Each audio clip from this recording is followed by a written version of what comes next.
دنیا کے نقشے پر ایک ایسا ملک جس کی مٹی میں ہزاروں سال کی تاریخ دفن ہے، ایک ایسی سرزمین جہاں سے تہذیبوں نے جنم لیا اور جہاں کے بادشاہوں نے آدھی دنیا پر حکومت کی۔ اسے کبھی پرشیا کہا گیا تو کبھی ایران، لیکن کیا آپ جانتے ہیں کہ اس ملک کے پہاڑوں میں کون سے راز چھپے ہیں اور وہ کون سی داستانیں ہیں جو آج بھی ایرانیوں کے خون میں دوڑتی ہیں؟ آج کی اس ویڈیو میں ہم آپ کو لے کر چلیں گے آریاؤں کی سرزمین یعنی ایران کے ایک ایسے سفر پر جہاں تاریخ، جغرافیہ اور افسانوی قصے ایک دوسرے میں گندھے ہوئے ہیں۔ ایران مشرق وسطیٰ کا ایک اہم ترین ملک ہے جس کے شمال میں پرشین گلف اور جنوب میں کیسپین سی واقع ہے۔ 1.6 ملین مربع کلومیٹر پر پھیلا یہ ملک جغرافیائی لحاظ سے بہت متنوع ہے۔ یہاں ایک طرف البرز اور زاگروس کے فلک بوس پہاڑ ہیں تو دوسری طرف دشت لوٹ جیسا گرم ترین صحرا۔ ایران کی تصوراتی حیثیت اسے ایشیا، یورپ اور افریقہ کے درمیان ایک پل بناتی ہے، اسی لیے اسے قدیم سلک روڈ کا دل کہا جاتا تھا۔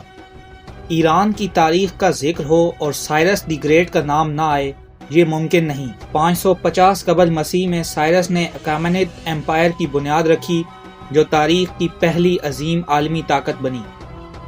سائرس دی گریٹ وہ پہلے حکمران تھے جنہوں نے چارٹر آف ہیومن رائٹس دیا جس میں مذہبی آزادی اور غلامی کے خاتمے کا حکم تھا۔ انہوں نے بیبیلون کو فتح کر کے یہودیوں کو قید سے نجات دلائی۔ دارا نے تخت جمشید جیسا عظیم شہر بسایا جس کے ستون آج بھی ایران کی عظمت کی گواہی دیتے ہیں۔ وقت بدلا اور یونان سے سکندر اعظم طوفان بن کر اٹھا اور پرسی پولس کو جلا کر راکھ کر دیا۔ پارتھینز کا دور ایران فن تعمیر اور علم کا مرکز رہا۔ پھر 7ویں صدی عیسوی میں ایک بڑا انقلاب آیا۔ عربوں نے قادسیہ کی جنگ میں ساسانیوں کو شکست دی اور ایران میں اسلام کی روشنی پھیلی۔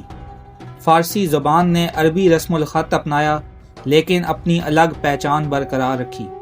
ایران صرف حقیقتوں کا نہیں بلکہ قصوں کا بھی ملک ہے۔ فردوسی کا شاہ نامہ ان اساطیر کا مجموعہ ہے۔ رستم و سہراب یہ ایران کی سب سے المناک داستان ہے۔ عظیم پہلوان رستم نے انجانے میں اپنے ہی بیٹے سہراب کو میدان جنگ میں قتل کر دیا تھا۔ سیمرا ایک افسانوی پرندہ جس کے بارے میں کہا جاتا ہے کہ وہ البرز پہاڑ پر رہتا ہے اور اس کے پاس ہر بیماری کا علاج ہے۔ جمشید کا پیالہ ایک ایسا پیالہ جس میں بادشاہ جمشید پوری دنیا کے حالات دیکھ سکتا تھا۔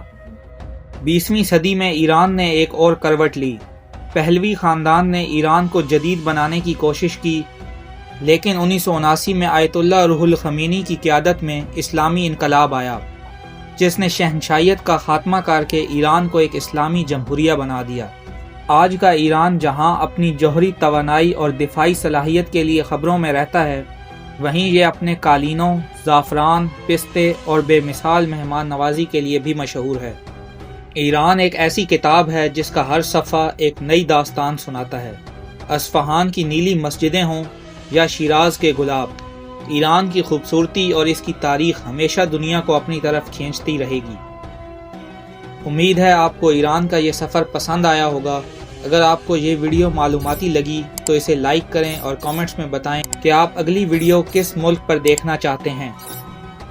Thanks for watching.